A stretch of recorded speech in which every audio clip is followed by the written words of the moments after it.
to this week's guest in a minute. But first, join our community by hitting the subscribe button and the bell so as soon as we post a new guest, you get it right away. And don't forget to hit the like and share buttons because that helps us grow the show. So welcome. Hit the subscribe button and let's get to this week's guest. Hey, hockey fans, welcome to the 7-Eleven Overtime Podcast. I'm your host, Gino Retta. I've spent over 4 decades working in the game, fortunate enough to meet some of the legends of the game, saw them come into the league, watched them shine in the game, and now they've moved on to life after the game. The 7-Eleven Overtime Podcast gives us a chance to catch up, tell some great stories, relive some great memories, and hear what they're up to today. On this week's show, 26-year NHL legend, tied with Gordie Howe for the most seasons ever played in the NHL. 3-time Norris Trophy winner, 3-time Stanley Cup champion, the franchise record holder for career penalty minutes of the Chicago Blackhawks, holds the record for most career playoff games ever played, Hockey Hall of Famer in 2013, and just had his jersey retired with the Chicago Blackhawks, Chris Chelios. Chelly, great to see you, my friend. You look great. Thank you. Yeah, it's amazing what retirement will do for you. Well, so I got to ask you right off the top, Chicago. That was, I mean, one of the best speeches I've ever heard at a retirement thing. You thanked, yeah, I'm sure you covered the bases. You thanked everybody. What was that like for a kid from the south side of Chicago to go through all you did with the Hawks, to wear the C with the Hawks, then to be standing there at center ice watching your number 7 go up in the rafters? What was that like?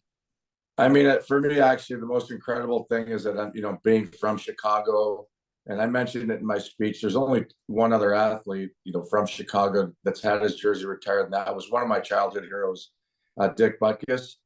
So, the word that keeps coming to mind is lucky. How fortunate I've been, and everybody faces adversity, during the course of their life, or not so much in my career, other than playoffs, you don't, no success, but yeah, it was an incredible weekend. It was a way to thank everybody that I grew up with since I was kindergarten. Quite honestly, I had everybody from kindergarten to 7th grade, then my junior high people, then my high school guys, along with a lot of other people that I've met over the years. The guy that gave me my break, Bobby Parker, the kid from the beach in Moose Jaw, just crazy stuff that my path and the journey and end up where I did, getting my jersey retired, or even making the NHL. It's pretty wild to think this happened. It really is amazing, Chelly, to see. Like, we've seen guys come into the league with huge expectations, and people like, oh man, look what the guy did in college, or look what the guy did in junior. It's going to be it's just a natural segue. That was not the case for you. There was a time where you almost completely walked from the game. You maybe slow developing, maybe a little bit behind, whatever it was. You couldn't get a scholarship to a major university. You end up at a place called the U.S. International University. Yeah. You were actually cut. Tell us the story of what that experience was like for you, not getting the kind of attention you wanted, getting cut, and almost leaving the game entirely when you were still just a kid. Yeah, it happened like twice while in my childhood. My dad decided he was going to move to Australia, and that was when I was probably 8 or 9, and so that it didn't mean a whole lot as far as hockey. But the one that hurt was when I moved to San Diego when I was 15, because I was kind of right in that prime, time where you're thinking you're going to get maybe a scholarship to college, or at least prolong your career into juniors. But once you moved to San Diego, there was no hockey, very little, limited youth hockey. Again, I thought it was over there. Started finding other interests: surfing, mountain biking, water sports. But just, it was meant to be for sure, because, like I said, meeting Bobby and, I guess I can't explain it, quite honestly, how lucky you got to tell the story of meeting Bobby Parker on the beach, and tell our audience who he was, how you met him, and how that literally changed your life. Okay. So prior to that year meeting Bobby, I'd gone to Canada to try out in Hawkesbury and Chatham, because that was my friends in Chicago called me and said, look, this is the way you have to go if you want to keep playing. So that didn't work. I got cut from 3 teams. Fast forward the next year, I tried out for that United States International University, and Bobby was playing for that team. And I got cut. So I just, I'm done. I'm going to just go to school here and, get a business degree and figure it out. So I met Bobby, I don't know, a month and a half later. They were training. The team was training on the beach, and he recognized me. So we started talking. And he said, listen, I played in Moose Jaw, and there's a guy there, Larry Billows. They're not doing very well. They're looking for players. I said, well, I tried that last year. I don't have any money. I can't afford to fly there. He goes, well, just give him a call. Maybe he'll fly you. Well, I called Larry Billows. The first week he wouldn't pay the ticket. So I said, well, I'm not coming. They lost 3 games. He called me up and said, well, what kind of player are you? So, well, I'm small, like quite small, but I'm pretty good player, crafty playmaking centerman. He goes, well, I'm looking for defenseman. I said, well, I play D too. And I had never played D in my life. So he flew me up there. The rest was history. And Bobby ended up, getting homesick and going back and being my partner for 2 years of Moose Jaw. So crazy. That's unbelievable, Chelly. That is an unbelievable story, and really a determination by you, because you said, screw it, I'm not giving up. And then just 2 years later, you get drafted in the second round by the Montreal Canadiens. What was that like? From everything going so bad and then getting the Moose Jaw and everything going so good. And even the first year there was no talk of draft for me. I had a good year. I was up for Rookie of the Year with James Patrick in the Saskatchewan League. But second year, it was just, I grew an inch and a half while I was in Moose Jaw. I grew hair on my chest. Like, I became a man. And that's really what the timing of that, saved me. And then, of course, get second, halfway through the second season of Moose Jaw, I got an Edmonton scout talking to me. I got a Chicago Blackhawks scout talking to me. I'm going, wow, that'd be cool getting drafted by my hometown, and getting a shot at that. But, Montreal came in out of nowhere, and, I celebrated with 2 guys on my team in Moose Jaw that day, Jim Archibald and Gord Flegel. Archie played a little bit in the NHL for Mini. Flegel never did. He went to Michigan State and never made it to the NHL. But not too many guys got drafted out of the Saskatchewan League. James Patrick, a couple of guys, Tippett, Gord Shervin, but pretty rare. But like I said, then it went from bad to great. So, which was amazing. And then 2 years later, even before you end up in the NHL, you end up playing for the U.S. Olympic team in Sarajevo. You're just a 22-year-old kid. You look around the room and some of the guys that are there with you, and this was like on the heels of the Miracle on Ice in 1980. What was that like for you to throw on the Team USA jersey at the Olympic Games in Sarajevo? Yeah, I mean, tough act to follow after what they did in 80, obviously, but they paved the way for the American college kids. There's no question for what they accomplished there in Lake Placid. So we were treated like royalty. We played 50 or 60 exhibition games prior to the Olympics. We were living in these plush hotels and condos in Edina, Minnesota, and it was a great experience. Other than Sarajevo, we had big disappointment. We beat Canada 8-0 2 weeks prior to the tournament, and that was like the kiss of death. They couldn't wait to get the Sarajevo Team Canada and crush us. And then it was a good game, but they beat us. I forget who got the hat trick. It might have been Gord Shervin got the hat trick against us or someone. But anyways, again, what an honor, it was to be chosen. The opening ceremonies, we didn't really ever get to participate in those as a pro. So it was pretty special. And I knew I was, very lucky. And it's just everything, even from going to college to develop as a player. I wasn't ready at 19 to make that jump to the NHL. And I still wasn't ready after 2 years of college. But that Olympic experience with those, 50, 60 games we played, I think we played 10 games against the NHL teams, a bunch of games against American League teams. So, it's just a great way in my development process that I was ready, when it came time to go to the NHL. So now the Olympics are done and you have your choice. You go back to Wisconsin to keep playing college hockey, or you make the jump to the Habs. How did you, I guess it's an easy decision when you start chasing the cash and start chasing a good team in the NHL.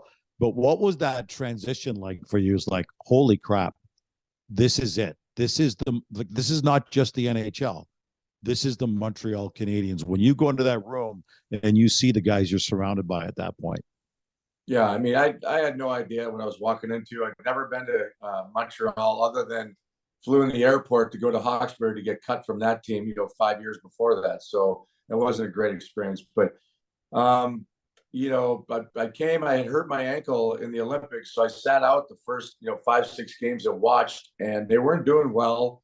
They were struggling to make the playoffs, and I remember watching, Guy Lafleur and Jacques Lemaire and these guys as a kid in Chicago, and they had those great years, the late '60s, early '70s against the Blackhawks, and I got there, and now I'm in the room with them, and I'm like, Jesus Christ, these guys are like gods. But these fans, they were crazy. Like, they were booing Larry Robinson at the time, and they were, very critical, a bad pass, and they just very knowledgeable about the game and very passionate, the fans. So I'm like, Jesus Christ, what have I got myself into here now? And when I finally, played my first game the next day, I was terrible the first 13 games, no confidence, was getting ready to go to Sherbrooke.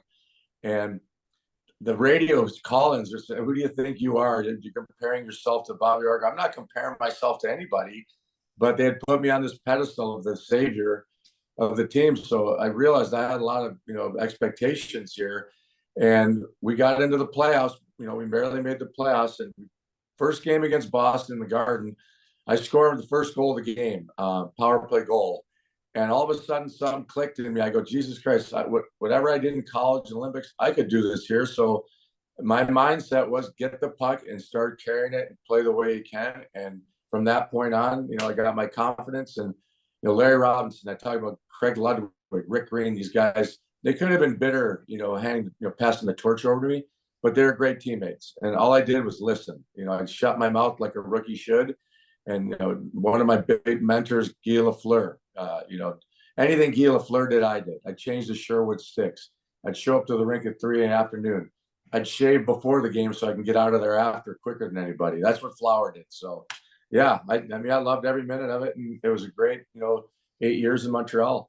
Well, sure, you loved it, man. Your rookie season there, you had 64 points in 74 games. You had no problem making the transition. And that was, for a defenseman in the 80s, that was some great numbers. But there's a funny story. Listen, for hockey fans, you and I have been involved in the game for, decades, literally decades. Now the benches are completely protected from the fans with these high plexiglass, and you can't get anywhere near the players. The players really can't hear what you're saying. But not in your day, man. In your early games, the Habs, people remember the Montreal Forum, you literally had people right behind you. You had to say, excuse me, to get to the bench, which leads to a great story of an interaction you had with one fan in particular, and later found out who this guy was. Do you remember the story, the Try Harder story? Oh, yeah. That's when we were struggling with Montreal, and someone just kept giving it to me and giving it to the team. And I just had enough. I turned around, I told the guy, shut the what up. And Craig Ludwig looks at me and he didn't say nothing, Lud. So after the game, we came back, we won the game. And I see the guy come in the dressing room, and it's Senator Molson. I'm like, oh, Jesus Christ. But he came right up to me. He goes, I like that kind of, attitude. And I'm going, oh my God, what an idiot. So yeah. But all was forgiven. And, the Molsons couldn't have been a better ownership and family. And like I said, they treated me unbelievably. But yeah, that was a tough day, because the Senator was such a nice old man. And, you just picture him behind the benches. But yeah, that interaction, the worst for sure, though, on the road was Toronto. You're basically if you're on the end of the bench, you're sitting next to a fan, like shoulder to shoulder. And I wouldn't want those seats if I was a fan. Like, it was so uncomfortable, when things weren't going well. But anyway. You know what else that made the Senator Molson forgive you more? The fact that you were kicking butt on the ice. I mean, you finished second in the Calder voting your rookie season for Rookie of the Year, and number one was Mario Lemieux. So it wasn't a runner-up situation, Chelly. Well, I tell you what, you mentioned about the 60. I think you said I had 60-something points. Yeah. I think a week and a half before that, I was on a roll. And then someone told me that Larry Murphy holds a record, for points by rookie defenseman. I go, I got this easy. I went on a cold streak. I said, well, don't think anymore about stuff like that. So that cured me about, milestones or records and stuff like that. You know what else came easy for you, Chelly? Guys that a lot of legends and a lot of the all-time greats, a lot of Hall of Famers never had, was Stanley Cups. You were barely in the NHL for a cup of coffee, and you win the cup with Patrick Waugh and the Habs in 1986. Did you, at that moment, I mean, now looking back on it, you understand the magnitude of it because, well, no Canadian team in particular has won a cup since 1993. So you know now, for a guy who's been involved in the league, how hard that was. But at that moment in 86, when you won the cup, did you realize the actual magnitude of that? Not the magnitude, but quite honestly, like growing up, I won a high school championship. I won state tournaments. I've been in nationals. College, we won, the NCAA's my second year there. So in my mind, I'm just thinking just now, if we're going to win it, it's when we're going to win it. So it was a surprise, obviously, 86. We weren't by no means where we were favored, but we got that group of guys, Patrick, Claude, Stéphane Richer. This is a great group, Brian Skrulin, Mike McPhee. And we got on a roll. And obviously, without Patrick, you don't do it, but he's part of your team. And Claude Lemieux went on a tear during that playoffs with his overtime goals and the way he played. But now I'm thinking to myself, okay, second year in the league, that I'm going to win a lot of cups. This is going to be great. I'll be a Montreal Canadian. I don't win a cup for 17 more years. So it's hard. And I learned to appreciate it. We lost in the finals the next year to Calgary. And I'm thinking, well, I'm just going to keep, getting there. And, we're going to win some. But we didn't in Montreal. And that's one of the reasons why I was traded. But your career just kept going up. I think it was the 88-89 season. You had, again, huge offense, 73 points in 80 games. You're plus 35. You win your first Norris. Now, there's a great story in the playoffs, and it's some of the all-time great video. Chelly, I love you telling these stories, talking about the video that we've seen. You're in the Eastern Conference Final against the Flyers, a series you guys ultimately won in 6 games. You nailed Brian Propp, giving him a concussion and making him miss some time on the ice, which, I mean, to nail a Flyer. Missed some time. He's in the hospital. He's in the Montreal General for a week and a half. Yeah, I'm trying to cut you some slack here, Chelly, to not make you out a goon. Yeah, well, let's talk about what happened in game number 6 when Ron Hextall, no one else on the ice was going to settle the score. So Hextall, being Hextall, kind of took matters in his own hand. You want to tell the story? Yeah, I mean, I'll go back to the Brian Propp thing. He broke my finger earlier in the season with Slash.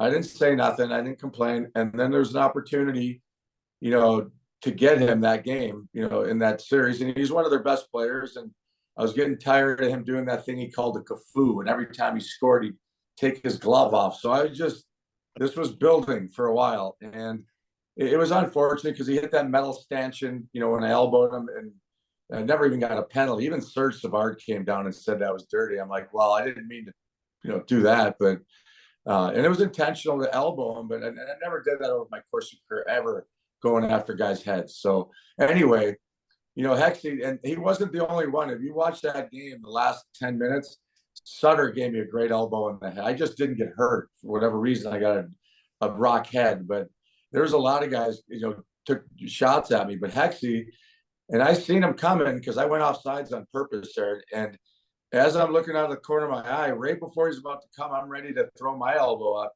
And that big Kjell Samuelsson, or whatever his name was, you could see, he kicks my feet out. So I got to catch my balance. And then Hexy obviously gets the best of me and tries to cut my head off with his blocker. But, it's rare when you see a goalie go after a player like he did. You got 12 games for that, Chelly. He got 12. And back in the day, to get 12 games, you had to murder somebody. So, and I had played against Hexy Jr., and he was, those Hextalls, the whole family have screws loose. I love them. Dennis was around the alumni in Detroit for years, and we played the pickup games, and he was intense. So, that's a genetic thing with the Hextalls. But, I always had respect for him. He's a great goalie. The next year he thanked me because I never said anything bad publicly. I just said, it's just a teammate sticking up for his teammate, and I would have done the same thing he did. So it's all good with Hexy. We talk to this day, and but it was crazy for sure the way that it went down. For those of you watching on the podcast or listening, go Google the video. You got to see it. It's just a great moment in time. We were talking right off the top about what it was like. The fact that you did end up playing for the Blackhawks. It was 1990, the blockbuster trade with Denny Savard. You end up going to your hometown. Kid from south side of Chicago who almost quit hockey numerous times, got cut numerous times. Now you're on your way to the Chicago Blackhawks. Not only that, but you end up going with the Hawks to the Cup final in 1992 against the Pittsburgh Penguins. What was that like the first time you threw a Hawks jersey on? I mean, being hometown and that old stadium, and the whole Dick Butkus thing comes into that too, about South Side of Chicago, mean, tough. So, and then add Mike Keenan and Daryl Sutter to the mix. It was I thought it was a perfect fit for me coming home. Growing up, sitting in the stadium watching Bobby Hull, Makita, Magnus, all these guys like heroes. So the minute I walked up those stairs and stepped on the ice, first game against the Rangers, goal, assist, fight, like I was like a caged animal, and there was nothing that was going to stop me. We won the President's Cup that year. Unfortunately, we were so undisciplined as a team. We got beat by Minnesota first round. But yeah, it was a dream come true.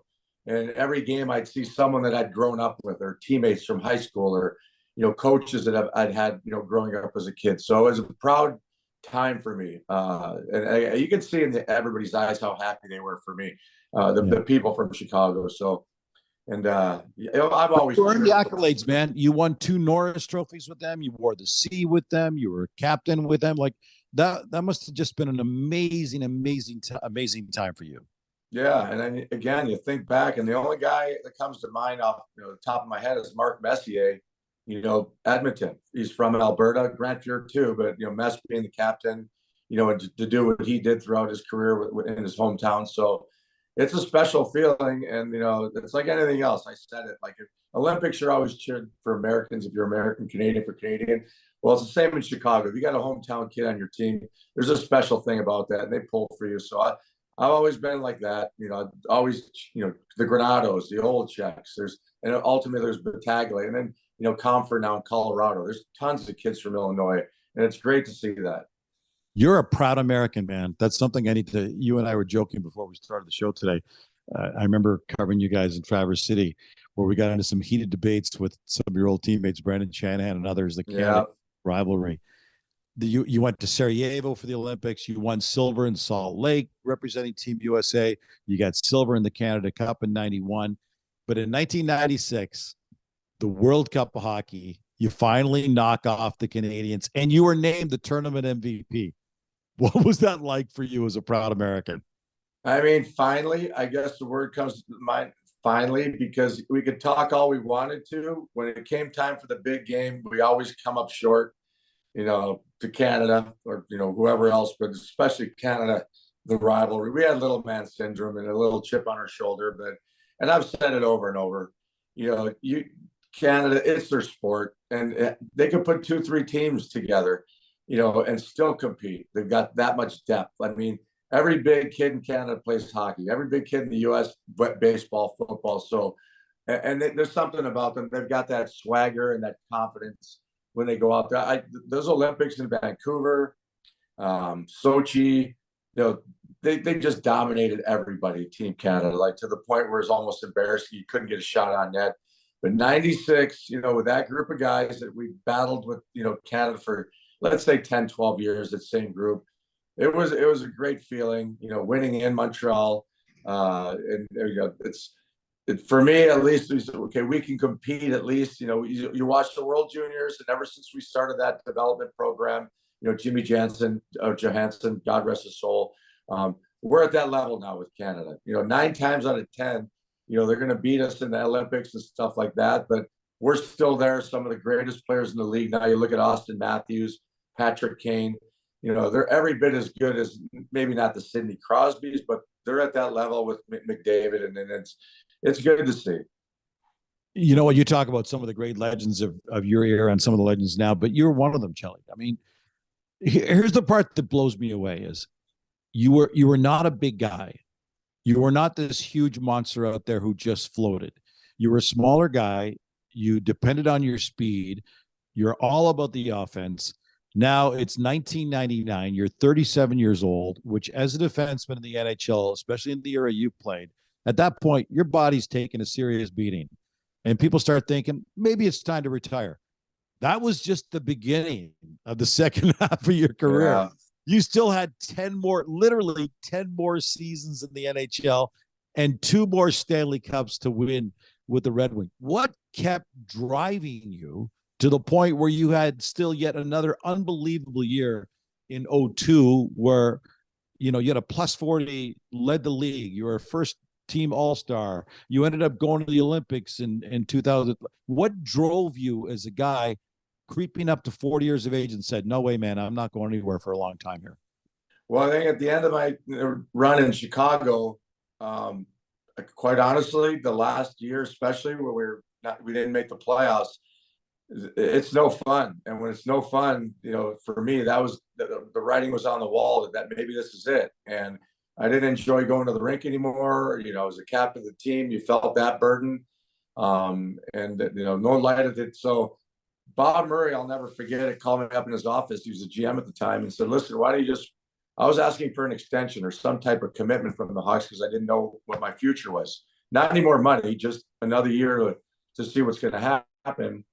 And he just said, hey, listen, why don't you just finish out the year, retire? We'll make you a Blackhawk forever. I'm thinking, I got something left in the tank. At least if I don't, I'm going to go make sure to prove to myself I don't. So I said, trade me. And he just kind of goes, well, we don't want to trade you anywhere you don't want to go. I go, I don't care where you trade me, quite honestly, now at this point. And I was bitter, I knew it was happening. So anyway, when it was Philly, San Jose were the only 2 tables, in the last minute, Detroit comes in. I go, you know what? It's a great team, great ownership. Seems like it'd be a good fit. I couldn't carry the load anymore, play that 30, 35 minutes a game anymore. And I just kind of fit in perfectly with that group of guys, and pretty good, like second unit power play guy with Steve Duchesne. Yeah. Penalty kill with Nick Lidstrom for the next 10 years. And Scotty was great, just a great veteran fit for me with the group of guys there. And I had it on coast, it was so easy to play. And you mentioned 2002, like I'm still pissed at Nick Lidstrom, of course, one of the greatest I've ever played with. Me and him were 1-2 for Norris Trophy that year. So it was incredible. And, then went on to play another, 8 years at a high level with, good team. And had we not been winning, and me and Kenny Holland had a deal, a couple of years, if we don't win the cup or we don't have success in the playoffs, I'm done. But I kind of grew into this role as a mentor for, Yuri Fisher, Brett Lebda, Kyle Quincy, and I loved it. I didn't care about playing offensive anymore. I'd just be the guy that babysit them, stay at home, and make it easy for these guys to develop. So it was a great, perfect fit. Well, sure, it was a great fit. And you loved it because 17 years after you win your first Stanley Cup, you win a Stanley Cup with the Red Wings again when you knocked off Carolina in the final. What was it? Was there an extra special sense of satisfaction that when you realized how hard it would be to win again, that you did it, and you did it at your age at that point? Yeah, I honestly, my biggest fear was, quite honestly, was I was disowned by Chicago. That first game back, that hurt because that's hometown, and I'm going, well, I'll be hated here forever. Even though it's my hometown, I'm not coming back here. And I still wasn't accepted from the Detroit fans because of all the, past rivalries and the bad blood there. But once we won the cup, I felt like part of the family. In the first year there, during the trade deadline, we won 13 games in a row. First round blew through it. Second round, we were up 2 games on Colorado going home. And then we got a bunch of injuries. So until we won the cup, I didn't feel like part of the family. And then I'm thinking, God, we got such a great team here. This is going to be fun. And Kenny Holland and the Ilitch family, just more pieces to that. Just wanted to, not buy a winner, but at the trade deadline, they were notorious for getting. There was me, Wendell Clark, Bill Ranford, and Samuelson got traded. So I'm all in. Like, they want to win, I want to win. So I'm thinking I'm just going to try and get some more cups. And the only thing I regret is like not speaking to Scotty. Scotty used me on the power play, but Dave Lewis, we had so many superstars. Louis asked me he said, look, I can't put you on the power play. We got too many guys that need to get Ray Whitney, another player like that, to put him on the point. So I said, Louis, I don't care, but when come time towards the end of the year with a month left, just put me back on the second unit because that's my thing. And I'm a pretty good guy to have in the second unit, but they never did it. And that's the only thing I wish they would have, because I didn't care regular season stats. I just wanted to help the team in the playoffs. And that's one thing that, that we came up short with. Your playoff numbers were amazing. Like your stats. I think it was in April of '08. You played your 248th playoff game, breaking the NHL record set by Patrick Waugh for playoff games, which tells you a longevity. Was there a moment in your mind, ultimately in January of '08, you became the second oldest player ever to play a game in the NHL? Only Gordie Howe was older because he came back after that long time away as a 52-year-old to play with his boys. Did that matter to you, the fact that you were playing, at 46, you became the oldest player ever to win the Stanley Cup? Did that matter to you, the age thing as well, that you were still doing it at that age? Or was it just, I want another cup? Yeah, I just wanted another cup. And the year we won it, like I said, I had to deal with Kenny Holland. But it came down to the final because I wasn't getting along with Mike Babcock, and that was no secret. But I didn't. A lot of guys did. What's that? Not a lot of guys got along with Babs. No.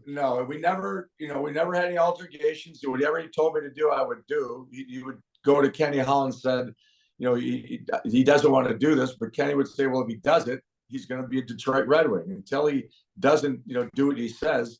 So anyway, we had a deal that year when we won the cup. The deal was that he's going to sign me again. Well, the next year when we lost in the finals, had we won in the finals, I would have got another year because that was the agreement that me and Kenny had. But, that was that. But we were winning, and I wasn't embarrassing myself or costing the team wins. Like I played that role, and only did it when I went to Atlanta, for that little stint. And there was two things. My kind level of of play as a Ranger. Yeah. I tried to become a Ranger at one point in my career too. But I was sitting on the bench one game, and I'm playing, 8 to 10 minutes a game, living away from my family. And I just looked up and I said, you know what, this isn't worth it anymore. I'm not going to do this to be away from my family. And there was, at that point, my daughter was a senior, and I wanted to be there for them. And but then I went down and played for the Wolves because I couldn't help myself to finish off the year. And when Jamie Benn, I'll never forget it. We played Dallas, and Jamie Benn was with the Stars, but they sent him down to finish off the playoffs to win the Calder Cup, which they ultimately did. And I had to go up against him for 7 games, and he was a handful. But I was in his brain, but we had a whistle, and he came up and he goes, "You're too old. You got gray hair. Why don't you just retire and give the young guys a chance?" I went, you're absolutely right. I promise you, this is it. So that was it. You played with some amazing guys. You played for some incredible coaches and in some big cities. I want to play 5 fast facts with you. I'm going to ask you 5 quick questions. You give me the first response that comes to your mind, okay? Yep. 5 fast facts with Hockey Hall of Famer Chris Chelios. The best teammate you ever played with, who was that?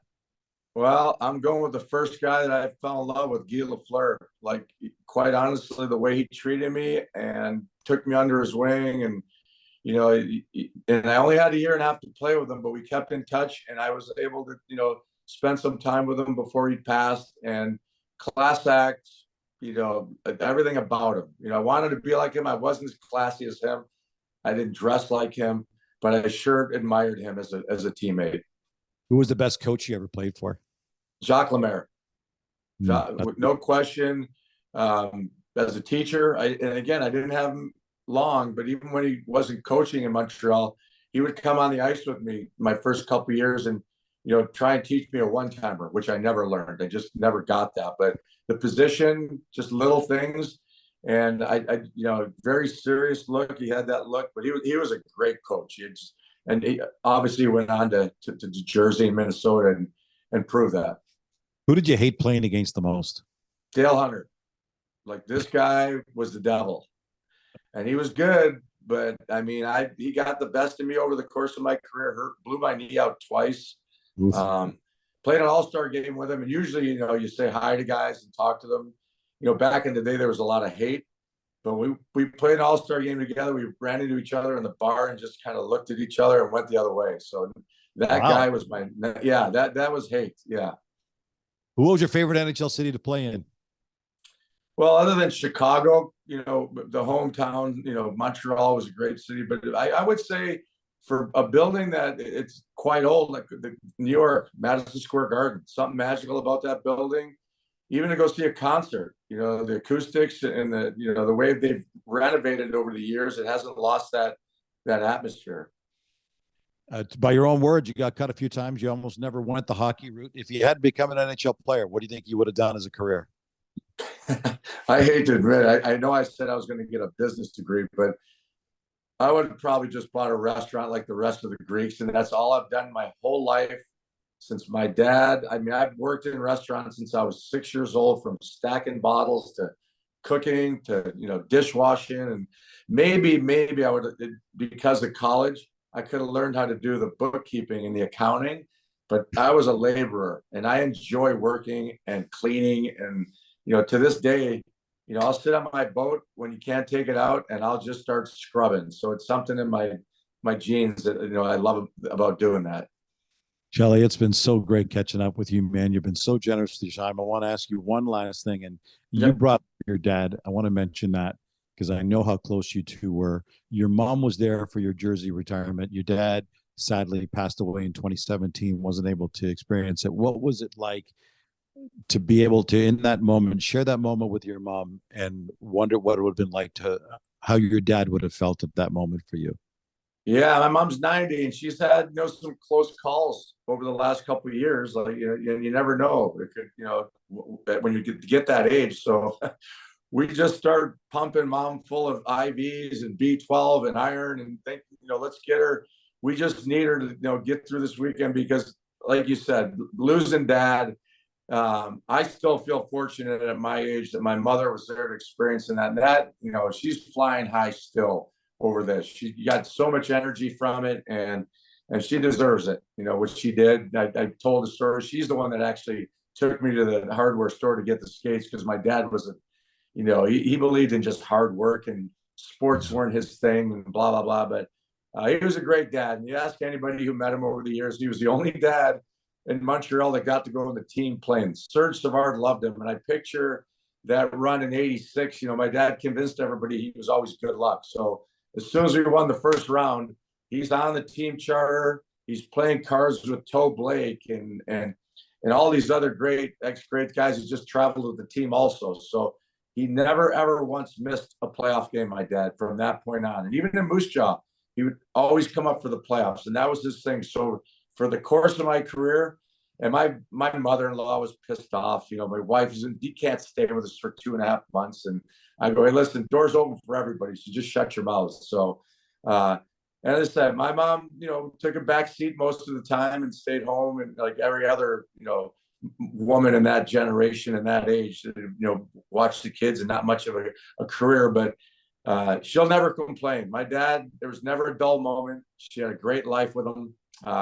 Never boring, she would say. He was nuts. Like he thought he was Anthony Quinn in Zorba the Greek, which, and no word to lie, that was my dad to a T. Only a little bit meaner than Anthony Quinn was. Chelly, it's been amazing sitting and talking to you. You still look fantastic. You sound like you're really, really happy and loving life. I could not be happier for you, buddy. Thank you so much for this. And we really appreciate you taking the time to talk to us. Thanks, pal. Yeah, you bet. Take care.